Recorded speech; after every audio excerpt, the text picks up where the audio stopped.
നമസ്കാരം, JB ജംഗ്ഷനിലേക്ക് സ്വാഗതം. കഴിഞ്ഞ കാൽനൂറ്റാണ്ട് കാലമായി മലയാള സിനിമാ സംഗീതത്തിന് നിസ്തൂലമായ സംഭാവന ചെയ്യുന്ന ഒരു അനുഗ്രഹീത ഗായകനെയാണ് JB ജംഗ്ഷനിൽ ഞങ്ങൾ അതിഥിയായി ഇന്ന് കൊണ്ടുവരുന്നത്. മറ്റാരുമല്ല, നമ്മുടെ സ്വന്തം ബിജു നാരായണൻ. ബിജുവിനെ നമുക്ക് JB ജംഗ്ഷനിലേക്ക് സ്വാഗതം ചെയ്യാം. ബിജു, ഞാൻ കണ്ടിട്ട് പെട്ടെന്നൊരു രാഷ്ട്രീയക്കാരൻ കയറി വരുന്നൊരു ഭാവം. പണ്ട് മഹാരാഷ്ട്ര പിടിക്കുമ്പോൾ നല്ല കൈസുകാരനൊക്കെ ആയിരുന്നു. ആ ഒരു പഴയ ഓർമ്മയിലാണ്, ഒരു കതർ ലുക്ക്. ഈയിടെ പിടികൂടിയൊരു സംഭവമാണ് ഈ വൈറ്റ്. ആക്ച്വലി ആദ്യം പാട്ടൊക്കെ പാടി തുടങ്ങിയ സമയത്ത് വൈറ്റ് ജുബ്ബയായിരുന്നു. ബിജു നാരായണൻ എന്ന് പറഞ്ഞാൽ ഒരു വൈറ്റ് ജുബ്ബയാണ് ഒരു മുഖമുദ്രയായിട്ടുള്ളത്. പിന്നെ ഇടയ്ക്കൊക്കെ ഒന്ന് ഉപേക്ഷിച്ചു. ഇപ്പോൾ ഈയിടെ ഒരു 1.5 വർഷമായിട്ടൊരു വൈറ്റിനോടൊരു ഭ്രമം, പ്രത്യേകിച്ച് ഇങ്ങനെയുള്ള എന്തെങ്കിലും ചാറ്റ് ഷോസ് പ്രോഗ്രാമിനില്ല കേട്ടോ. കാരണം പ്രോഗ്രാമിന് സ്റ്റൈലായിട്ടാണ് നിൽക്കുക. അതെ, അല്ല, പ്രോഗ്രാമിലെ പ്രോബ്ലം വെച്ചാൽ വൈറ്റ് ഇട്ട് കഴിഞ്ഞാൽ അറിയാലോ, നമ്മൾ വെറുതെ നമ്മുടെ ഉസ്താദിന് വെറുതെ പെരുമോശം ഉണ്ടാക്കണ്ടല്ലോ. ബിജു ആണ് ഏറ്റവും നല്ല വസ്ത്രധാരണം നടത്തുന്ന ഒരു ഗായകൻ. യഥാർത്ഥത്തിൽ സ്റ്റേജിലൊക്കെ ഇടയ്ക്കിടയ്ക്ക് പോയിട്ട് വസ്ത്രം മാറി നല്ല പുതിയ വസ്ത്രത്തിൽ വന്ന്. അത് പണ്ട് മമ്മൂക്കയുടെ ഒരു ഈസ്റ്റ് കോസ്റ്റ് ഷോവിന് ദുബായിൽ, ഗൾഫിൽ എല്ലായിടത്തും പോയപ്പോൾ, അന്ന് ഞാൻ കോളേജ് പഠിക്കുന്ന സമയം, കോളേജ് പഠിച്ച് നിൽക്കുന്ന സമയം, ഡ്രസ്സിങ്ങിൽ അത്യാവശ്യം ശ്രദ്ധിക്കും, പക്ഷേ എന്നാലും അങ്ങോട്ട് ആ ലെവലിൽ വന്നിട്ടില്ല. മമ്മൂക്കയാണ് ഒരിക്കലും അൽനാസർ റെസ്റ്റോറൻറ്റിൽ പ്രോഗ്രാം സമയത്ത് എന്നെ വിളിച്ചു. എടാ, നിങ്ങോട്ട് വന്നേ, നീ ഡ്രസ്സിങ്ങൊക്കെ ഒന്ന് ശ്രദ്ധിച്ചൂടെ?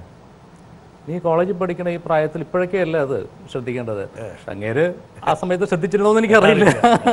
പക്ഷെ എന്നാലും മമ്മൂക്ക് പറഞ്ഞത് കുറച്ചും കൂടിയൊക്കെ നന്നായിട്ടൊക്കെ ഡ്രസ്സ് ചെയ്തൊക്കെ വരണം.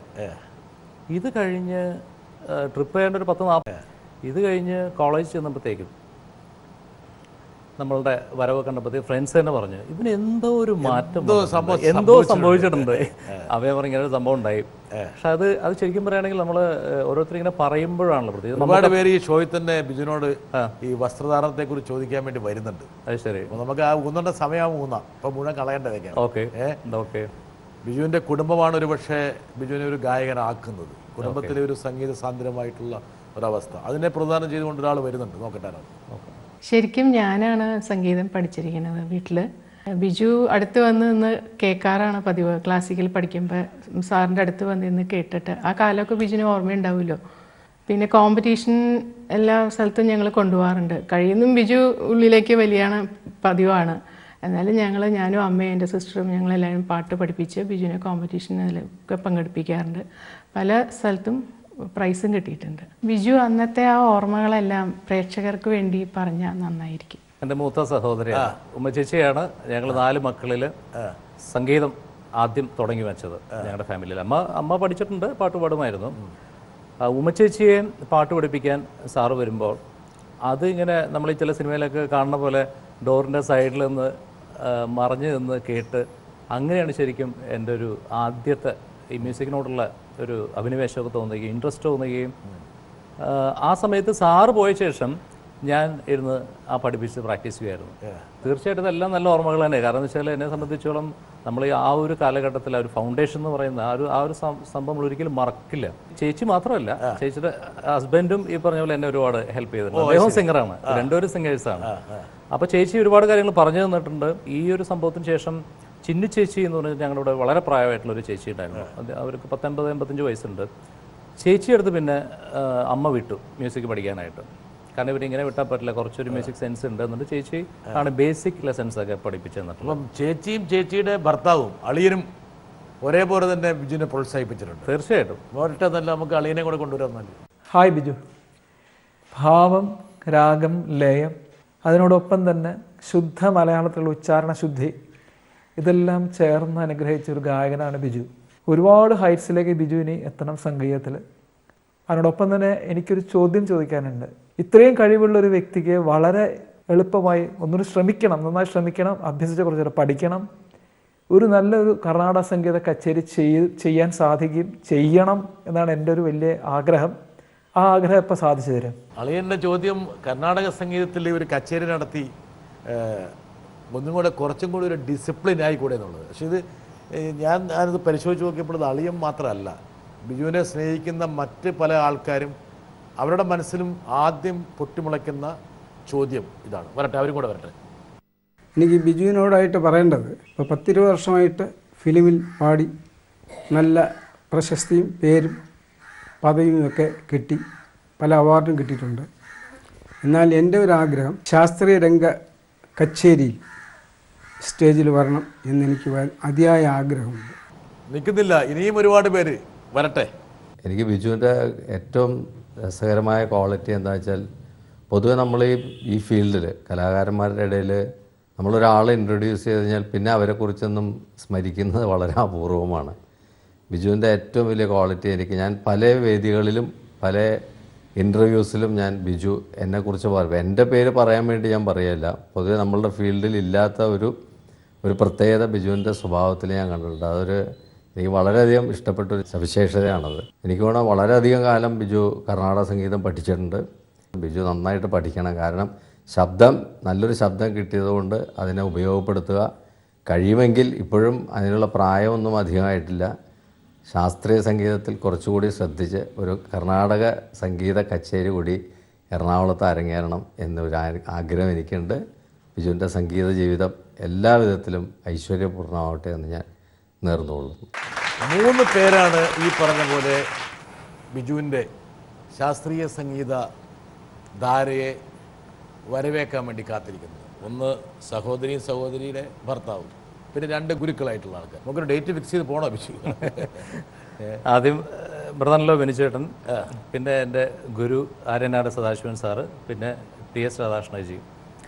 ഈ 3 പേരെയും ഞാൻ പ്രധാനികളായിട്ട് തന്നെ, ഗുരുക്കന്മാരായിട്ട് തന്നെയാണ് കരുതുന്നത്. സത്യം പറഞ്ഞാൽ ഇത് നേരത്തെ തന്നെ എൻ്റെ മനസ്സിലുള്ളൊരു കാര്യം തന്നെയാണ്. പക്ഷേ എവിടെയാണ് ഈ ഒരു പ്രശ്നം എന്ന് വെച്ചാൽ, ഇപ്പോൾ നമ്മൾ പ്ലേ ബാക്ക് രംഗത്ത് എസ്റ്റാബ്ലിഷ് ചെയ്ത് വന്നു കഴിയുമ്പോൾ ഇവിടെ ഒരു പേടിയുടെ ഒരു വിഷയമുണ്ട്. കാരണം ആളുകൾ നമ്മളെങ്ങനെ ജഡ്ജ് ചെയ്യും? ഒരു കച്ചേരി ഇപ്പോൾ നമ്മൾ സിനിമയിൽ കുറേ പാടി, പിന്നെ ഇവൻ കച്ചേരി ചെയ്യുമ്പോൾ എങ്ങനെ നമ്മൾ ഉദ്ദേശിക്കുന്ന ലെവലിൽ വരുമോ? എനിക്ക് തോന്നുന്നു എനിക്ക് മാത്രമല്ല, സിംഗേഴ്സായിട്ട് എസ്റ്റാബ്ലിഷ് പലർക്കും ഉള്ളതാണത്. സിനിമാ രംഗത്ത് വന്ന ശേഷം ഉണ്ടാകുന്ന ഒരു പരിഭ്രമമാണത്.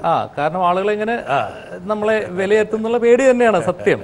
അത് ഒരു പരിധിവരെയാണ്. പിന്നെ ഈ പറഞ്ഞാൽ എവിടെയോ വെച്ച് നമുക്ക് തിരക്ക് കാരണം, അതൊരിക്കലും പാടില്ലാത്ത തന്നെയാണ് തിരക്ക് കാരണം. എനിക്ക് ഈവൻ സദാശിവം മാഷുമായിട്ടുള്ള അദ്ദേഹം തിരുവനന്തപുരത്ത് നിന്ന്, അദ്ദേഹം അവിടെ അക്കാഡമി പ്രൊഫസറായിരുന്നു സ്വാതി തിരുനാളിൽ, അവിടെ നിന്ന് പഠിപ്പിക്കാൻ വേണ്ടി എറണാകുളത്ത് വരുമായിരുന്നു. അപ്പോൾ ആ സമയത്ത് ഞാൻ ചിലപ്പോൾ റെക്കോർഡിംഗ് ആയിട്ട് ചെന്നൈ അല്ലെങ്കിൽ പ്രോഗ്രാംസ് ആയിട്ട് പല സ്ഥലത്ത് പോകുമ്പോൾ അദ്ദേഹം തിരിച്ചു പോകണം. എനിക്ക് അതൊക്കെ ഭയങ്കരമായിട്ട് ഫീൽ ചെയ്തു.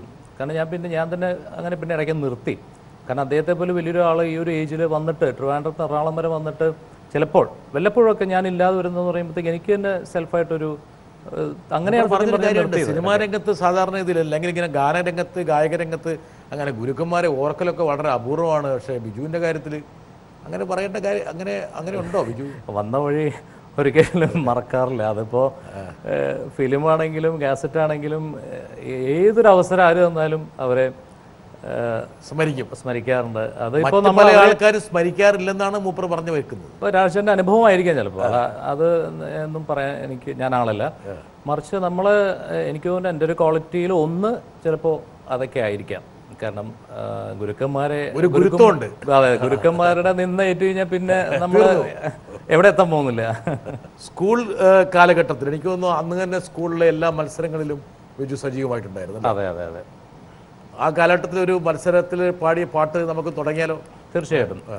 ഞാനൊരു 8th വരെ അങ്ങനെ മത്സരങ്ങൾ കാര്യമായിട്ട് പങ്കെടുത്തിരുന്നില്ല. 4ാം ക്ലാസ്സിലും 3ാം ക്ലാസ്സിലൊക്കെ വന്നിട്ട് പാട്ടൊക്കെ പാടിയിട്ടുണ്ടെങ്കിലും, കാരണം പഠന കാര്യത്തിൽ ഒട്ടും പുറകോട്ട് പോകാൻ പാടില്ല എന്ന് വീട്ടുകാർക്ക് ഒരു നിർബന്ധം ഉണ്ടായിരുന്നു. അപ്പോൾ അതുകൊണ്ട് ഞാൻ അങ്ങനെ സീരിയസ് ആയിട്ട് പോയിരുന്നില്ല. പക്ഷേ 8th സ്റ്റാൻഡേർഡിൽ വെച്ചാണ് യൂത്ത് ഫെസ്റ്റിവലിന് സ്കൂളിൽ പാർട്ടിസിപ്പേറ്റ് ചെയ്യുന്നത്. അതിന് കാരണം എൻ്റെ അതുവരെ അവിടെ സ്കൂളിൽ വിൻ ചെയ്തിരുന്ന എൻ്റെ ഒരു ഫ്രണ്ട് ഡിനു ആൻ്റണി. ഡിനു ആണ് എന്നെ നിർബന്ധിച്ച് 8th സ്റ്റാൻഡേർഡിൽ തന്നെ നീ പാടണം എന്ന് പറഞ്ഞു. ഒരു ഗായകൻ തന്നെയാണ് നിർബന്ധിച്ചത്. തീർച്ചയായും അതാണ്. അങ്ങനെയുള്ളവരൊക്കെ സത്യം പറയുന്നില്ല, വളരെ റയർ ജീവികളാണ്. സാധാരണ ഒരു പാട്ട് മുടക്കാനാണ് ശ്രമിക്കുന്നത്. അതെ അതെ. അപ്പോൾ ഡിനു എന്നോട് പറഞ്ഞു നീയും പാർട്ടിസിപ്പേറ്റ് ചെയ്യണമെന്ന് പറഞ്ഞിട്ട് ഞാൻ 8th സ്റ്റാൻഡേർഡിൽ ഒരു പാട്ട് പാടുന്നു. അത് ശരിക്കും പറഞ്ഞാൽ ലളിതഗാനമല്ല, ഡിവോഷണൽ സോങ് ആണ്. അത് കഴിഞ്ഞിട്ട് ആ പാട്ട് അവിടെ പ്രൈസ് കിട്ടിയിട്ട് ഡിസ്ട്രിക്ട് ലെവലിൽ പോകണം. എറണാകുളത്ത് അവിടെയും ഫസ്റ്റ് പ്രൈസ് കിട്ടിയിട്ട് സ്റ്റേറ്റ് ലെവലിൽ പോവുകയാണ്. അത് ഈ സെയിം പാട്ട് തന്നെ അവിടെ A ഗ്രേഡ് കിട്ടുന്നു. എന്നാലും മറ്റൊരു ഗായകനെ സൃഷ്ടിക്കാൻ വേണ്ടിയായിരിക്കാം ഒരുപക്ഷെ അദ്ദേഹം ആ ഒരു നിമിത്തമായി വന്ന് ഭവിച്ചത്. തീർച്ചയായിട്ടും. ശരി. എല്ലാ ദുഃഖവും തീർത്തു തരൂ എൻ്റെ അയ്യ ശബരിവാസ. എല്ലാ ദോഷവും അറ്റിടുവാൻ തൃക്കൈയാൽ അനുഗ്രഹിക്കൂ ദേവാ, എന്നെ അനുഗ്രഹിക്കൂ. എല്ലാ ദുഃഖവും തീർത്തു തരൂ എൻ്റെ അയ്യ ശബരിവാസ. എല്ലാ ദോഷവും അറ്റിടുവാൻ തൃക്കൈയാൽ അനുഗ്രഹിക്കൂ ദേവാ, എന്നെ അനുഗ്രഹിക്കൂ.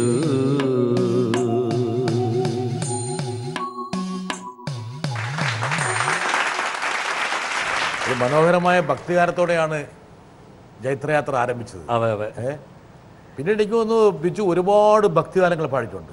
തീർച്ചയായിട്ടും. കാസറ്റുകൾ ഒന്നൊന്നായിട്ട് ഇങ്ങനെ ചുട്ടെടുത്തിട്ടുണ്ട്.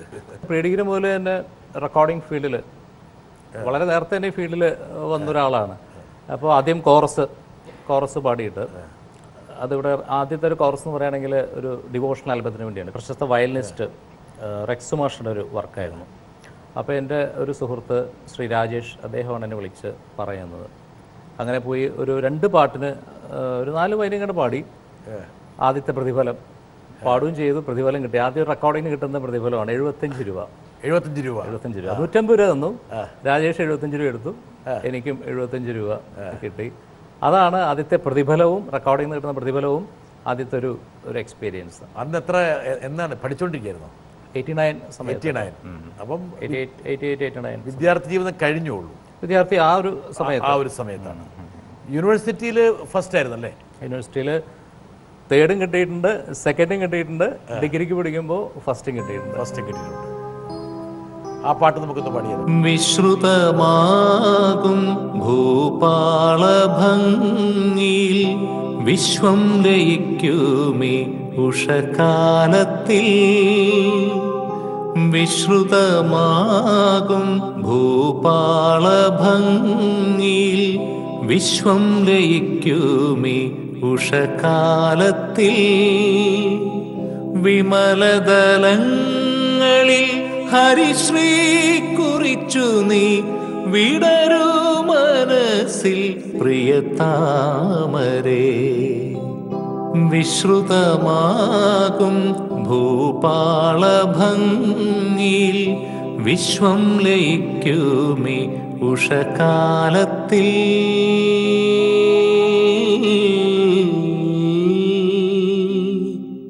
ഇതാണോ 1ാം സമ്മാനം കിട്ടിയ പാട്ട്? അതെ.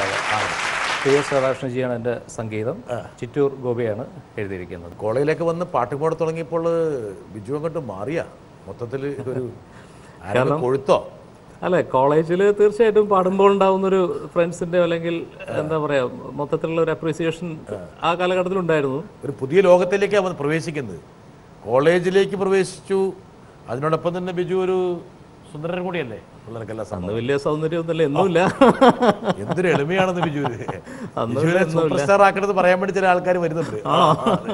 അതിന് കൂടി ഈ സംഗീതവും കൂടി വരുമ്പോഴേക്കും അത് വല്ലാത്തൊരു കോക്ടെയിലാണ്.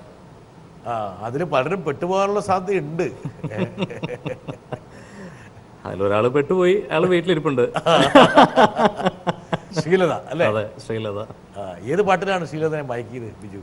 ശ്രീലത ഒരു പാട്ടിലൊന്നല്ല, പല പാട്ടിലൂടെയാണ് മയക്കെടുത്തത്. ആരാണ് ആരെ ഉന്നം വെച്ചത്? അത് അങ്ങോട്ടും ഇങ്ങോട്ടും. പ്രീ ഡിഗ്രി ഒരു ക്ലാസ്സിൽ പഠിച്ചവരാണ്? പ്രീ ഡിഗ്രി ഒരു ക്ലാസ്സിലായിരുന്നു. ആക്ച്വലി പ്രീ ഡിഗ്രി പഠിക്കുമ്പോൾ ശ്രീലതയാണ് കൂടുതൽ. വീട്ടിൽ ഒരു എൻകറേജ്മെന്റ് ഉണ്ട്. അപ്പോൾ എൻ്റെ ഒരു പ്രശ്നം എന്താ വെച്ചാൽ, നമ്മൾ പ്രീ ഡിഗ്രി പഠിക്കുമ്പോൾ നമ്മൾ മത്സരിക്കേണ്ടത് ഡിഗ്രിക്കും MAക്കും പഠിക്കേണ്ട വിദ്യാർത്ഥികളായിട്ടാണ്. അപ്പോൾ ആ ഒരു പേടി നമുക്ക് ഉണ്ടാവും തീർച്ചയായിട്ടും. കാരണം നമ്മൾ എണീറ്റ് നിന്ന് മറന്ന് കാണിക്കേണ്ട ആവശ്യമുണ്ടോ എന്ന രീതിയിൽ. അപ്പോൾ ശ്രീവരൻ അങ്ങനെയല്ല, നമ്മൾ പാർട്ടിസിപ്പേറ്റ് ചെയ്യുക എന്നൊക്കെ പറഞ്ഞ് നിർബന്ധിച്ച് എന്നെ പാർട്ടിസിപ്പേറ്റ് ചെയ്യിക്കുന്ന ശ്രീയാണ്. അപ്പോൾ ആദ്യ വർഷം പാർട്ടിസിപ്പേറ്റ് ചെയ്തപ്പോൾ തന്നെ നമുക്കൊരു പ്രൈസ് കിട്ടുകയാണ്. അപ്പോൾ അത് 1st, 2nd, 3rd എന്നുള്ളതല്ല, ഒരു പ്രൈസ് കിട്ടുമ്പോൾ ഉണ്ടാകുന്ന ഒരു കോൺഫിഡൻസ് ലെവൽ വേറെയാണ്. പിന്നെ ഈ പറഞ്ഞ പോലെ അത് എനിക്ക് ശ്രീയോട് ആ ഒരു കടപ്പാട് തീർച്ചയായിട്ടും ഉണ്ട്. കാരണം ആ കടപ്പാടായിട്ടാണോ പിന്നീട് പ്രണയം വഴി? ഇല്ലല്ല, കടപ്പാടും പ്രണയമായിട്ട് ബന്ധമൊന്നുമില്ല. അത് പിന്നെ ഈ പറഞ്ഞ പോലെ പ്രീ ഡിഗ്രി ഒരുമിച്ച് പഠിച്ചു. ഡിഗ്രിക്ക് ഒരുമിച്ച് പഠിക്കണമെന്ന് നിർബന്ധമില്ല, കാരണം പ്രീ ഡിഗ്രി കഴിയുമ്പോഴത്തേക്കും പല ഇതിലോട്ട് പോവാം. പക്ഷെ വീണ്ടും ഡിഗ്രിക്ക് മഹാരാജാസ് കോളേജിൽ നിങ്ങൾ തമ്മിൽ തിരക്കഥ എഴുതിയതിന്റെ ഭാഗമായിട്ടാണ് ഡിഗ്രി വന്നത്? മേ ബി വേണമെങ്കിൽ എങ്ങനെ പറയാം എന്ന് പറഞ്ഞാണ്. ഈ പാട്ട് ഓർമ്മയുണ്ട്, JB ജംഗ്ഷൻ ഒരു സംഭവം തന്നെ.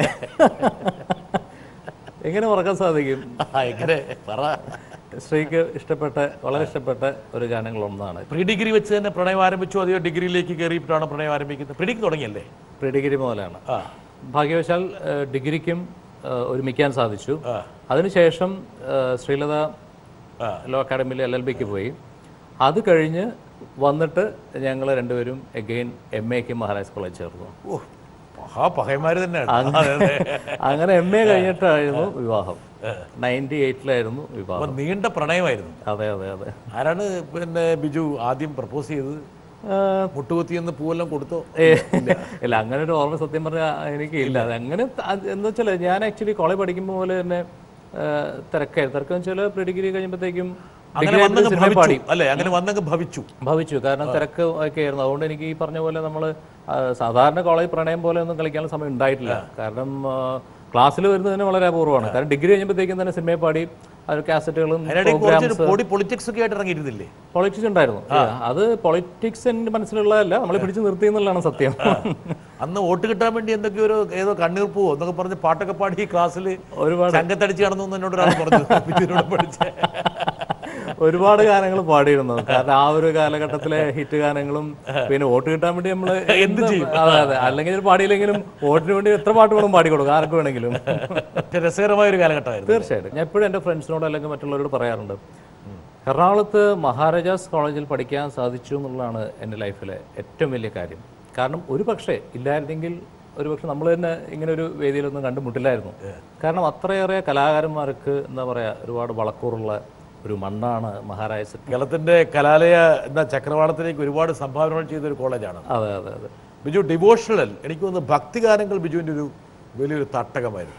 അതിപ്പോൾ ഹിന്ദു, മുസ്ലിം, ക്രിസ്ത്യൻ ഏതാണെങ്കിൽ പോലും ആ രംഗത്ത് ബിജുവിൻ്റെ ശബ്ദത്തിൽ എന്തോ ഒരു ദൈവികത ഉണ്ടെന്നൊക്കെ ആൾക്കാർ വിശ്വസിച്ചിരുന്നു. അതൊന്നുമില്ലെന്നുള്ള കാര്യം നമുക്കറിയാം. പക്ഷേ ഒരുപാട് പേരുടെ മനസ്സിലേക്ക് ആ ഒരു അനുഭൂതി, ആ ഒരു ഫീല് പകർന്നു നൽകാൻ വേണ്ടിയിട്ട് ബിജുവിൻ്റെ ശബ്ദം സഹായകരമായിരുന്നു. ഡിവോഷണൽ എന്നത് നമുക്കൊരു പാടുമ്പോഴും നമുക്കൊരു പ്രത്യേക ഒരു അനുഭൂതി കിട്ടുന്ന ഒരു ഫീൽഡ് തന്നെയാണ്. അതിപ്പോൾ നമ്മൾ അതിനകത്ത് എന്താ പറയുക, വേറൊന്നും ചേർത്ത് പറയല്ല. സിനിമ എന്ന് പറയുമ്പോഴത്തേക്കും നമ്മൾ അതിനകത്തൊരു എന്താ പറയുക, അതിൻ്റെ ഒരു ഫെയിമും കാര്യങ്ങളൊക്കെ കൂടി കലർത്തിയാണ് നമ്മൾ അതിനകത്ത് കാണുന്നത്, പോപ്പുലാരിറ്റി വശങ്ങൾ. പക്ഷേ ഭക്തിഗാനം അത് ഇന്നും എപ്പോഴും ധാരാളം ഭക്തിഗാനങ്ങൾ പാടിക്കൊണ്ടിരിക്കുന്നു. അപ്പം എന്നെ സംബന്ധിച്ചോളം ഇന്നും ദൈവം അതിനുള്ള അവസരം തരുന്നത് തന്നെ ഒരു വലിയൊരു കാര്യമായിട്ട് കരുതുന്ന ഒരാളാണ്. ഹൃദയം തകർന്നൊരു നാൾ യേശുവേ നിന്നെ വിളിച്ചു, കരുത്തേകും നിൻ കരമെൻ തോളിൽ പതിച്ചു, ദുഃഖം മറഞ്ഞു എൻ മിഴികൾ നിറഞ്ഞൊഴുകി. ഹൃദയം തകർന്നൊരു നാൾ യേശുവേ നിന്നെ വിളിച്ചു, കരുത്തേകും നിൻ കരമെൻ തോളിൽ പതിച്ചു, ദുഃഖം മറഞ്ഞു എൻ മിഴികൾ നിറഞ്ഞൊഴുകി. ഈ ഭക്തിഗാന മാർക്കറ്റ് എന്ന് പറഞ്ഞത് നമ്മൾ വിചാരിക്കാത്ത വലിയൊരു മാർക്കറ്റാണല്ലേ കേരളത്തിൽ? തീർച്ചയായിട്ടും. സീസൺ ആകുമ്പോഴേക്കിനും CD-കളുടെ കാസറ്റുകളുടെ ഒരു പ്രളയമാണ്. തീർച്ചയായും. ഏറ്റവും ഡിമാൻഡുള്ളത് ബിജുവിനായിരുന്നോ ഈ രംഗത്ത്? ഞാൻ വന്ന ഒരു കാലഘട്ടം, അത് ഈ ഭക്തിഗാനങ്ങൾ ഏത് കാറ്റഗറി ആണെങ്കിലും ഒരുപാട് ഇറങ്ങിയെന്നൊരു സമയവും ഒരുപാട് ആളുകൾ മേടിച്ചിരുന്ന സമയം കൂടിയായിരുന്നു. അന്ന് കാസറ്റാണ്, CD അല്ലല്ലോ. അപ്പോൾ അന്നെന്ന് പറയുകയാണെങ്കിൽ കാസറ്റ് ഇറങ്ങിക്കഴിഞ്ഞാൽ ഒരു ഹിറ്റ് എന്ന് പറയുകയാണെങ്കിൽ ചുരുങ്ങിയത് 20,000 കാസറ്റൊക്കെ പോയിട്ടുണ്ടാവും. അപ്പോൾ അങ്ങനെ ഒരുപാട് കാസറ്റുകൾ പാടാനുള്ള ഭാഗ്യം ഉണ്ടായിട്ടുണ്ട്. പിന്നെ അത് ഹിന്ദു ആണെങ്കിലും ക്രിസ്ത്യൻ ആണെങ്കിലും മുസ്ലിം ആൽബംസ് ആണെങ്കിലും. പക്ഷെ ഇപ്പോഴത്തെ അവസ്ഥ എന്ന് പറയുകയാണെങ്കിൽ പരിതാപകരമാണ്. ഈ പൈറസി എന്നുള്ള സംഭവം വന്നിട്ട് ഇന്നിപ്പോൾ എല്ലാവരും എന്താ പറയുക, CD കിട്ടിക്കഴിഞ്ഞാൽ നേരെ നമ്മൾ ലാപ്ടോപ്പിലിട്ട് റിപ്പീറ്റ് ചെയ്തെടുക്കുന്നു, നേരെ കൊടുക്കുന്നു. അല്ലെങ്കിൽ ഒരു MP3 അല്ലെങ്കിൽ ഒരു USB കൊടുത്തു കഴിഞ്ഞാൽ 120, 160, 200 പാട്ട് വരെ നമുക്ക് കിട്ടും. ആ മാർക്കറ്റ് അപ്രത്യക്ഷമായി അല്ലേ? അപ്പോൾ അതുകൊണ്ട് വെച്ചാൽ ഈ വിപണി ശരിക്കും പറയുകയാണെങ്കിൽ ഇപ്പോൾ വളരെ ഒരു പരിതാപകരമായിട്ടുള്ള കാര്യമാണ്. പക്ഷേ എന്നാലും വർക്കുകൾ ഇറങ്ങുന്നുണ്ട്. പക്ഷെ എൻ്റെ ഒരു ഭാഗ്യം എന്ന് പറയുകയാണെങ്കിൽ അത് ഏറ്റവും നല്ലൊരു സമയത്താണ് ഈ ഫീൽഡിൽ പീക്കിലാണ് ബിജു വരാൻ വന്നത്. പറ്റിയത്. ബിജു ഒരുപാട് മഹാഗായകർക്ക്, വലിയ ഗായകർക്ക്, ഇപ്പം പി ജയേന്ദ്രനെ പോലുള്ള ഗായകർക്കെല്ലാം ട്രാക്ക് പാടിയിട്ടുണ്ട്. ഈ ട്രാക്ക് പാടൽ എന്നുള്ളത് എനിക്ക് തോന്നുന്നു മലയാള പിന്നണി ഗാനാലാപനത്തിൽ ഒരുമാതിരിപ്പെട്ട എല്ലാവരും പയറ്റിയ ഒരു സംഭവമാണ്. അതിലൂടെയാണ് പിച്ച വെക്കണത്. പിന്നീട് ഇവരെയൊക്കെ ആയിട്ടുള്ളൊരു ബന്ധം, സൗഹൃദം പിന്നീട് ഊട്ടി ഉറപ്പിക്കപ്പെടുകയാണ്. നമ്മൾ ആദ്യം കോറസ് പാടി, പിന്നെ ഇപ്പോൾ ജയേട്ടൻ അല്ലെങ്കിൽ ഇതുപോലെ സീനിയേഴ്സ് ആയിട്ടുള്ള സിംഗേഴ്സിന് ട്രാക്ക് പാടി, അങ്ങനെ പടിപടിയായിട്ട് വന്നാണ്. ഒരു ദിവസം സുപ്രഭാതത്തിൽ വന്ന് സ്ട്രൈറ്റ് പാടി എസ്റ്റാബ്ലിഷ് ചെയ്തതല്ല. അപ്പോൾ അതുകൊണ്ടുള്ള ഗുണങ്ങളും കിട്ടിയിട്ടുണ്ട്. കാരണം നമുക്ക് എന്താണ് പിന്നെ റെക്കോർഡിംഗ് എന്നുള്ളതും റെക്കോർഡിംഗ് എക്സ്പീരിയൻസ് ഒക്കെ മനസ്സിലാക്കിയ ശേഷം, അതേപോലെ തന്നെ ഇപ്പോൾ രാഘവൻ മാഷിനെയൊക്കെ പോലുള്ള തലമുതിർന്ന ആളുകളുടെയൊക്കെ വർക്കുകളാണ് ആദ്യം ട്രാക്ക് പാടുന്നത്. അപ്പോൾ അതൊക്കെ തന്നെ വലിയൊരു എക്സ്പീരിയൻസ് ആണ്. അപ്പോൾ എന്ന് വെച്ചാൽ അതെല്ലാം കഴിഞ്ഞ് വരുമ്പോഴത്തേക്കും നമ്മൾക്ക് ഈ പറഞ്ഞ പോലെ വർക്കിൻ്റെ എങ്ങനെയാണ് ക്വാളിറ്റിയിൽ നമ്മൾ ഡെലിവറി ചെയ്യേണ്ടതെന്നുള്ള കാര്യങ്ങളൊക്കെ മനസ്സിലാക്കാനൊക്കെ ഒരുപാട് ഹെൽപ്പ് ചെയ്തിട്ടുണ്ട്. ഈ പറഞ്ഞ പോലെ അതൊക്കെ ഒരു വലിയൊരു ഭാഗ്യമായിട്ട് തന്നെ കരുതുകയാണ്. അന്ന് സ്വന്തമായൊരു സ്വതന്ത്ര ഗായകനായി ഉരുത്തിരിയുന്നതിനെ കുറിച്ചൊക്കെ ഒരു സ്വപ്നങ്ങളുണ്ടാവും ഈ ട്രാക്ക് പാടുമ്പോൾ. ഈ ട്രാക്ക് തന്നെയാണോ നമ്മുടെ ഗതി? അതെയോ? അല്ല, പണ്ട് ഒരുപാട് പേര് പറഞ്ഞിട്ട് ചെന്നൈയിലൊക്കെ വെച്ചിട്ട് ഈ ട്രാക്ക്, മദ്രാസിലൊരു വിഷയമുണ്ട്. മദ്രാസിൽ ഇതൊന്നും വിഭിന്നമാണ് സ്ഥിതി. അവിടെ നമ്മൾ ട്രാക്ക് പാടി അങ്ങനെ കുറേ ട്രാക്ക് പാടി കഴിഞ്ഞാൽ പിന്നെ ട്രാക്ക് സിംഗറായിട്ട് മാത്രമായിട്ട് മാറിപ്പോവും. ഈ പിന്നെ സ്ട്രേറ്റ് പാടുമ്പോഴത്തേക്കും പുള്ളി പക്ഷേ ട്രാക്കല്ലേ പാടുന്നത്, സ്ട്രേറ്റ് അങ്ങനെ ഒന്ന് രണ്ട് പേരോട് പറഞ്ഞിട്ടുണ്ട്, വളരെ ഫേമസ് ആയിട്ടുള്ള പല ട്രാക്ക് സിംഗേഴ്സും. പക്ഷെ ഭാഗ്യവശാൽ നമ്മൾ ആദ്യം ചെന്നൈ പോകുന്നത് തന്നെ സ്ട്രേറ്റ് പാടാൻ വേണ്ടിയാണ്. കാരണം ഇവിടെ കുറേ പൈറ്റ് കഴിഞ്ഞിട്ടാണ് ചെന്നൈയിലേക്ക് പോകുന്നത്. അത് തന്നെ രസമാണ്. കാരണം വെച്ചാൽ ആദ്യം ചെന്നൈയിൽ പോകുന്നത് വെങ്കലം എന്ന്. അതിലേക്ക് വരാം. അതിന് മുമ്പ് നമുക്ക് വളരെ പ്രധാനപ്പെട്ട ഒരാളെ കൊണ്ടുവരണം. വരട്ടെ. പിന്നെ ബിജുവിനെ വളരെ നേരത്തെ എനിക്കറിയാം. അത് വളരെ ഒരു സൗമ്യനായിട്ടുള്ളൊരു മനുഷ്യനാണ്. അദ്ദേഹം ഒരുപാട് ഗാനമേള പ്രോഗ്രാംസ് നിറയെ ലോകത്തിലെല്ലാ സ്ഥലങ്ങളിലും പോയി ഒരുപാട് ഗാനമേളകൾ നടത്തിയിട്ടുള്ളൊരു നല്ലൊരു ഗായകനാണ്. ഇനിയും വീണ്ടും വീണ്ടും നല്ല നല്ല ചിത്രങ്ങളിൽ പാടാനും നല്ല ജീവിതം നയിക്കാനും ഗുരുവായൂരപ്പൻ ബിജുവിനെ എപ്പോഴും ബിജു ഗുരുവായൂരപ്പൻ കൂടെ ഉണ്ടാവട്ടെ, രക്ഷിക്കട്ടെ, നന്മ വരട്ടെ എന്ന് പ്രാർത്ഥിച്ചുകൊണ്ട് ഞാൻ എൻ്റെ വാക്കുകൾ ചുരുക്കുന്നു. വളരെ ശുദ്ധനായിട്ടുള്ള ഇവിടെ ഈ JB ജംഗ്ഷനിൽ അദ്ദേഹം വന്നിട്ട് എനിക്കൊരു 3-4 മണിക്കൂർ അദ്ദേഹം പാട്ടുകളൊക്കെ ബൈഹാട്ടാണ്. ഒരു 4 മണിക്കൂറോളം അദ്ദേഹം നിറഞ്ഞ് പാടി. പിന്നെ മാത്രമല്ല, അദ്ദേഹത്തിൻ്റെ പാട്ടുകൾ മാത്രമല്ല, അദ്ദേഹം ദാസേട്ടൻ്റെ പാട്ടുകളും എല്ലാവരുടെയും പാട്ടുകൾ അദ്ദേഹം പാടി. സാധാരണ ഈ ഒരു സ്റ്റേച്ചറുള്ള ഒരു ഗായകന് അതിനൊന്നും ഒരാവശ്യമില്ല. റാഫിയുടെ പാട്ടുകളും ഹിന്ദി പാട്ടുകളും എല്ലാം, സുശീലാമ്മ, ഒരു പാട്ട് പോലും പുള്ളി മാറുന്നിട്ടില്ല.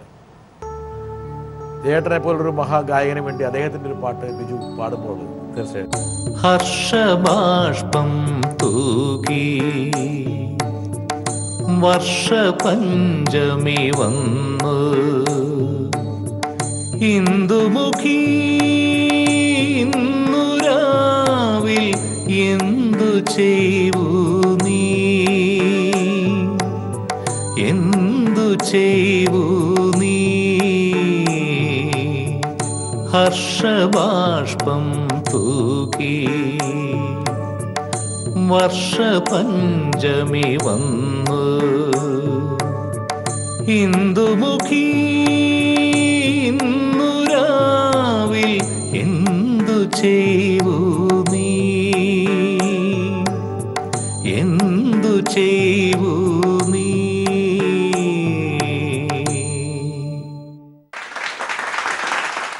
ഇന്നത്തെ ഒരു എവർഗ്രീൻ ഗാനമാണിത്. കാരണം ഞാൻ ഗാനമേളകൾക്ക് പാടി തുടങ്ങുന്ന സമയത്ത് എറണാകുളത്ത് ശ്രുതിലയം എന്ന് പറഞ്ഞിട്ടൊരു ഓർക്കസ്ട്രയിലൊക്കെ പാടിയിരുന്നു. അതുപോലെ തന്നെ എൻ്റെ ബ്രദറിലോ എൻ്റെ ഓർക്കസ്ട്രയിലൊക്കെ പാടിയിരുന്നു. ആ സമയത്ത് ജയേട്ടൻ്റെ ഈ ഗാനം ഒരുപാട് സ്റ്റേജുകളിൽ ഈ ഹർഷബാഷ്പം പാടിയിട്ടുണ്ട്. സാധാരണ അതെല്ലാവരും പാടുന്നൊരു പാട്ടല്ല, ഒരു റയർ സോങ് ആണ്, പക്ഷെ ഒരുപാട് പേർക്ക് ഇഷ്ടപ്പെട്ട ഗാനമാണ്. പിന്നെ ജയേട്ടനെ കുറിച്ച് പറയുകയാണെങ്കിൽ എന്താ പറയുക, പലർക്കും ജയേട്ടൻ എന്ന് പറയുകയാണെങ്കിൽ ഒരു എന്താ പറയുക, പെട്ടെന്ന് ദേഷ്യം വരുന്ന ഒരാൾ, നമുക്ക് പെരുമാറാൻ കുറച്ചൊന്ന് പരിക്കൻ അല്ല, പക്ഷേ ഇത്രയേറെ ശുദ്ധനായിട്ടൊരു മനുഷ്യൻ, ഒരു ഇത്ര സീനിയർ ആണെങ്കിൽ പോലും നമുക്ക് എന്തും സംസാരിക്കാം. ഇപ്പോൾ തന്നെ കഴിഞ്ഞ മാസം ഞങ്ങൾ ഒരുമിച്ച് ദുബായിക്ക് പോയത്. 3.5 മണിക്കൂറും നെടുമ്പാശ്ശേരിയിൽ നിന്ന് ഫ്ലൈറ്റ് പോയി ദുബായ് ലാൻഡ് ചെയ്യണം. അവരെ പാട്ടിനെ നല്ല സംസാരം, ഭയങ്കര സംസാര പ്രിയനാണ്. പക്ഷെ മൂപ്പർക്ക് ഒരു കംഫർട്ട് വേണം. അതെ അതെ അതെ അദ്ദേഹത്തിൻ്റെതായ ഒരു കംഫർട്ട് സോൺ. അതെ, അതെല്ലാവരുമായിട്ട് അങ്ങനെ അടുക്കില്ല. അദ്ദേഹത്തിന് വളരെ ഇഷ്ടപ്പെട്ട ആൾക്കാരുടെ മനസ്സ് തുറക്കുള്ളൂ. അതെ, അതിന്റെ ലൈക്സും ഡിസ്ലൈക്സും ഉണ്ട്. അതെ, പക്ഷെ വേറെ ആരുടെ കാര്യത്തിൽ പുള്ളി ഇടപെടാനും പോകില്ല. അതെ അതെ, കറക്റ്റ്. പ്രിയപ്പെട്ട ഒരാളുടെ വേണ്ടപ്പെട്ട ഒരാളെ ഞാൻ കൊണ്ടുവരാം. ബിജുവിനെ പറ്റി പറയുമ്പോഴേ എനിക്ക് ആദ്യം ബിജു വീട്ടിൽ വന്ന കാര്യമാണ് ഓർമ്മ വരുന്നത്. വന്നത് ജോണി സാഗരിയുടെ കൂടെ ഒപ്പമാണ്. മാഷിനെ കാണാൻ വന്നിരിക്കുകയാണ്, ചാൻസ് അന്വേഷിച്ച് വന്ന. വാസ്തവം പറഞ്ഞാൽ ഇന്നും ബിജുവിൻ്റെ ആ രൂപം എൻ്റെ മനസ്സിലുണ്ട്. അന്ന് പക്ഷേ ഞാൻ അത്രയൊന്നും ബിജുവിനോട് സംസാരിക്കുകയൊന്നും ചെയ്തില്ല. വളർന്നു വരാൻ പോകുന്ന ഒരു പിന്നണി ഗായകൻ എന്നുള്ള ഒരു പരിഗണനയും ഒന്നും കൊടുത്തിട്ടില്ല. അറിയാമല്ലോ ബിജുവിന് അന്ന് ഇതുപോലെ പാട്ടിൻ്റെ ചാൻസ് അടിച്ച് പല പേരും വരും. കൂട്ടത്തിലൊരാളായിട്ട് അന്ന് ബിജുവിനെ കണ്ടുള്ളൂ. പക്ഷേ പിൽക്കാലത്ത് മാഷ് ആ ബിജുവിൻ്റെ കഴിവുകൾ കണ്ടെത്തുകയും വെങ്കലം എന്നുള്ള പടത്തിൽ ബിജുവിനെ കൊണ്ട് പാടിക്കുകയും ചെയ്തു. ബിജുവിൻ്റെ ലൈഫിൽ അതൊരു വഴിത്തിരിവായിട്ട് മാറി. അത്രത്തോളം ഹിറ്റായ ഒരു പാട്ടാണ് കളഭം തരാം എന്നുള്ള പാട്ട്. പിന്നെ ഒരാഗ്രഹം കൂടെ ഉണ്ട് ബിജു, ആദ്യം ചെയ്തില്ലേ വെങ്കലത്തിലെ പാട്ട് 10 വെളുപ്പിന്, അതൊന്ന് പാടിക്കേൾക്കാൻ ആഗ്രഹമുണ്ട്. അതേപോലെ തന്നെ വടക്കുന്നാഥൽ പാടിയ കളഭം തരാം ബിജുവിൻ്റെ സ്വരത്തിൽ മുഴുവൻ പാട്ടും, മറ്റേത് ഡുവറ്റല്ലേ നമ്മൾ കേൾക്കാറ്, ഇപ്പം മുഴുവനും ഒന്ന് പാടി കേൾപ്പിക്കണം കേട്ടോ. ഇതൊരാഗ്രഹമാണ് ചേച്ചിയുടെ. ബിജുവിൻ്റെ വഴിയിൽ വലിയ മാറ്റം സൃഷ്ടിച്ച ഒരു അനുഗ്രഹീത സംഗീത സംവിധായകൻ്റെ സഹധർമ്മിണിയാണ് രവീന്ദ്രൻ മാസ്റ്റർ. എനിക്കൊന്ന് ബിജു നാരായണൻ എന്നുള്ളൊരു ഗായകൻ ഉരുത്തിരിയുന്നത് ഒരു പക്ഷേ അദ്ദേഹത്തിൻ്റെ മുശയിലാണ്.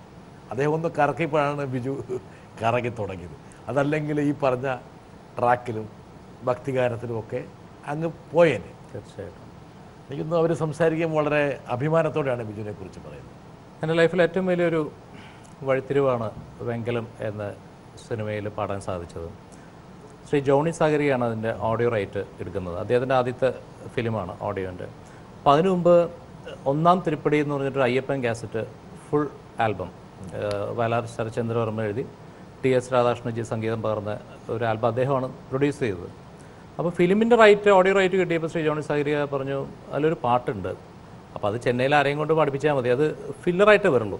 അത് ഒറിജിനലി ചിത്ര പാടിയിരിക്കുന്ന പാട്ടാണ്, 10 വെളുപ്പിന് എന്നുള്ള പാട്ടാണ്. അത് ഫിലിമിൽ ഉണ്ടാവില്ല, മറിച്ച് ഫില്ലറായിട്ട് കാസറ്റിൽ വരും. അപ്പോൾ അത് ബിജു ഒന്ന് പാടാമോ എന്ന് ചോദിച്ചു. അപ്പോൾ ഞാൻ പറഞ്ഞു സന്തോഷം. അപ്പോൾ പക്ഷേ പ്രോബ്ലം എന്താ വെച്ചാൽ ജോണി ചേട്ടൻ പറഞ്ഞു 3 പുലികളാണ്. ഒന്ന് പി ഭാസ്കരൻ മാസ്റ്ററുടെ വരികൾ, രവീന്ദ്ര മാസ്റ്ററുടെ മ്യൂസിക്, ഡയറക്ടർ ഭരതേട്ടൻ. അപ്പോൾ പിന്നെ ഈ 3 പേരുടെയും ഒരു പെർമിഷൻ എന്തായാലും വേണം. അപ്പോൾ നമുക്ക് പറ്റുമെങ്കിൽ നോക്കാം എന്ന് പറഞ്ഞിട്ട് ചെന്നൈയിൽ ഇങ്ങനെ ആദ്യം പോവാണ്. ഞാൻ വിചാരിച്ചു ചെന്നൈ നഗരം ആദ്യമായിട്ട് പോകില്ല, അപ്പോൾ പറ്റുമെങ്കിൽ കാണാം എന്നൊക്കെ വിചാരിച്ച് അങ്ങനെ രവീന്ദ്രൻ മാസ്റ്ററുടെ വീട്ടിലെത്തിയപ്പോൾ അദ്ദേഹം അതിനൊരു 3-4 മാസം മുമ്പ് ഈ അമരം ഫിലിമിൻ്റെ 101-ാം ദിവസത്തിൻ്റെ ഫംഗ്ഷന് ഞാൻ പാടിയിരുന്നു. എൻ്റെ പ്രോഗ്രാം ഉണ്ടായിരുന്നു. അപ്പോൾ അതിലത്തെ എല്ലാ ഗാനങ്ങളും പാടിയിരുന്നു. അപ്പോൾ രവീന്ദ്രൻ മാസ്റ്റർ എന്നെ നോട്ട് ചെയ്തിരുന്നു. അദ്ദേഹം അന്ന് ശ്രദ്ധിച്ചിരുന്നു. അതെനിക്കറിയില്ല. അപ്പം മാസ്റ്റർ വീട്ടിൽ ഞാനും ജോണി ചേട്ടനും കൂടി ചെന്നപ്പോൾ മാസ്റ്റർ പറഞ്ഞു, അപ്പോൾ ഞങ്ങൾ ഈ മറ്റേ CD ഒക്കെ കരുതി വെച്ചിരിക്കുന്നു, ഒന്നാം തിരുപ്പടിൻ്റെ CD ഉണ്ട് അദ്ദേഹത്തിന് കൊടുക്കാമെന്ന് വെച്ചിട്ട്. അപ്പോൾ അദ്ദേഹം പറഞ്ഞു എനിക്ക് ഇവൻ്റെ ഈ CD ഒന്നും കേൾക്കണ്ട, ഇവനെനിക്കറിയാം, ഇവനന്ന് അമരത്തിലെ മറ്റേ അഴകെ എന്നുള്ള പാട്ടൊക്കെ പാടിയതല്ലേ, നീ ഒരു ജീൻസും ഒരു വെള്ള ജുബയല്ലേ ഇട്ടിരുന്നത്. അപ്പോൾ തന്നെ നമ്മളവിടെ തീർന്നു. അപ്പോൾ തന്നെ അദ്ദേഹം അവിടെ ഇരുന്നിട്ട് SP ബാലസുബ്രഹ്മണ്യം സാറിൻ്റെ സ്റ്റുഡിയോ വിളിച്ചിട്ട് ബുക്ക് ചെയ്യാണ്. അപ്പോൾ നാളെ തന്നെ നമുക്ക് പാടാം എന്ന് പറഞ്ഞിട്ട് രാവിലെ SPB സാറ് 9 മണിക്ക് സ്റ്റുഡിയോയിൽ വരികയാണ്. അപ്പോൾ അതിന് മുമ്പ് 1 മണിക്കൂർ 8 തൊട്ട് 9 മണി സമയത്താണ് ഈ പാട്ട് എടുക്കുന്നത്. അത് രാവിലെ ഒരു 8 മണിക്കാണ് ഈ പാട്ട് പാടുന്നത്. ഒരു 8:30 ആയപ്പോഴത്തേക്കും കഴിഞ്ഞു. കാരണം ഞാൻ ഈ പാട്ട് ഒരുപാട് തവണ ഇങ്ങനെ വാക്ക്മാനിൽ കേട്ടിരുന്നു. അപ്പോൾ അത് കഴിഞ്ഞിട്ട് അദ്ദേഹം ഒരുപാട് ഉപദേശങ്ങളൊക്കെ തന്നു. പക്ഷെ അതാണ് ലൈഫിൽ ഏറ്റവും പ്രധാനപ്പെട്ട എന്താ പറയുക, ഒരു അപൂർവ മുത്തായിട്ട് ഇന്നും ബിജുവിൻ്റെ കരിയറിലുണ്ട്.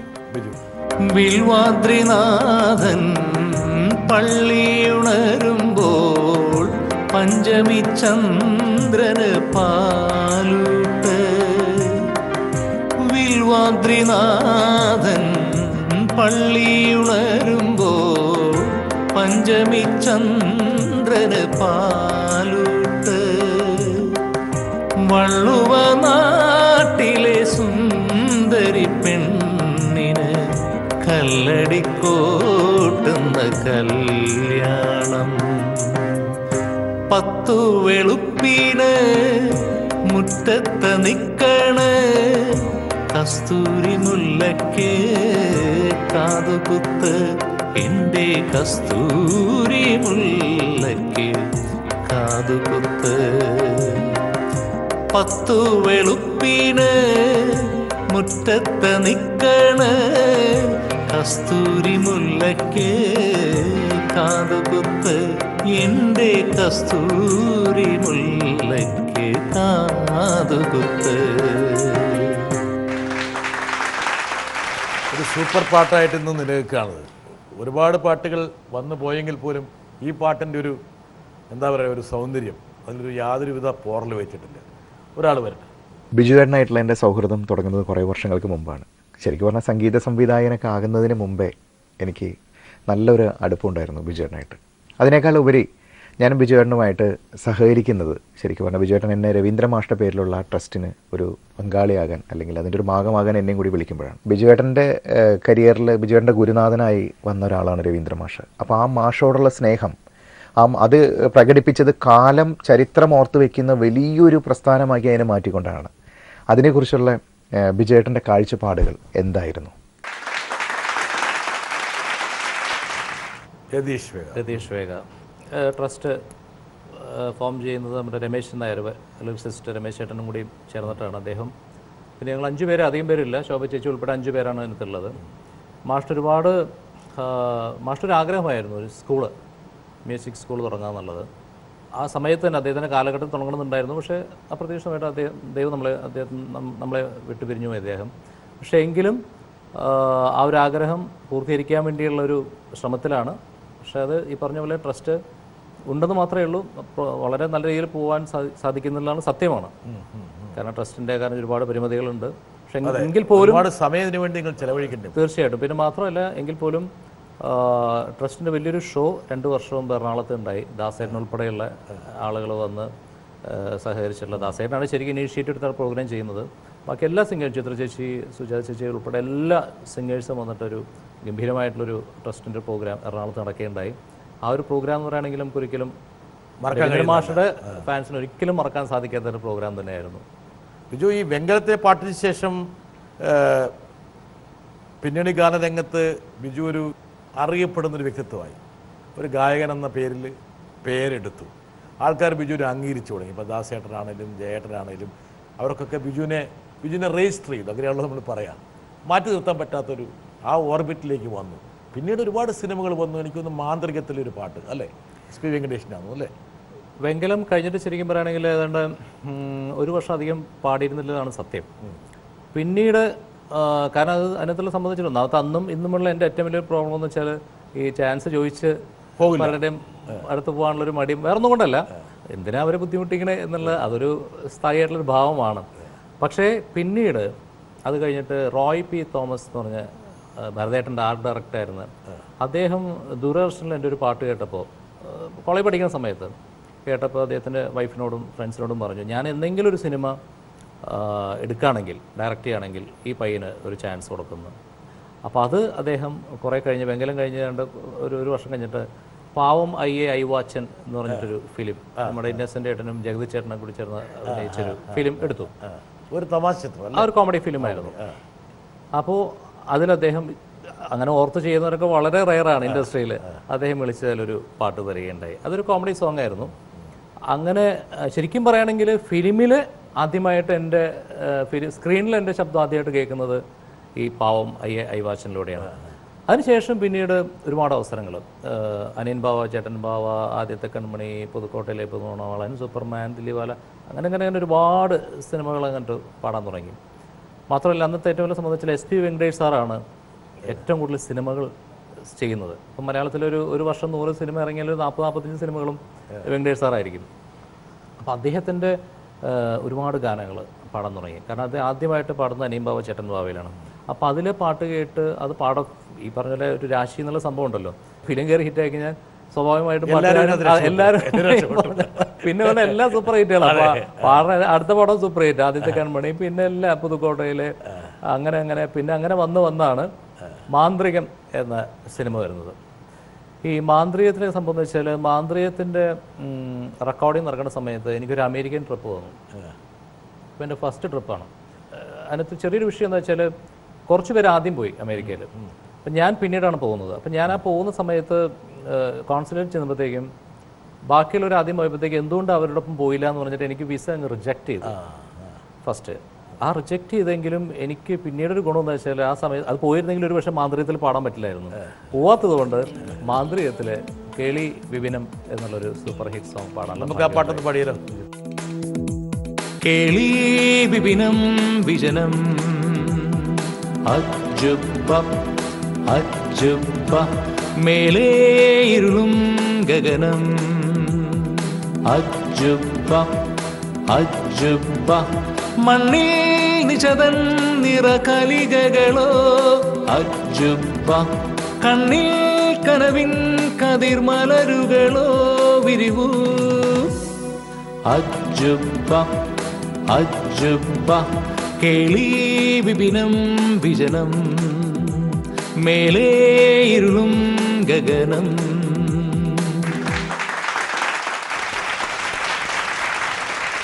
മലയാള പിന്നണി ഗാനരംഗത്ത് ഏറ്റവും പ്രധാനപ്പെട്ട ഒരു ഘടകം എന്ന് പറഞ്ഞത് ഒരു നെറ്റ്വർക്കിംഗ് ആണ്. നല്ലൊരു PR വർക്കാണ്. പാട്ടുകൾ പലപ്പോഴും വരുന്നത് ഒരു ഒത്തുചേരലിൻ്റെ ഭാഗമായിട്ടാണ്.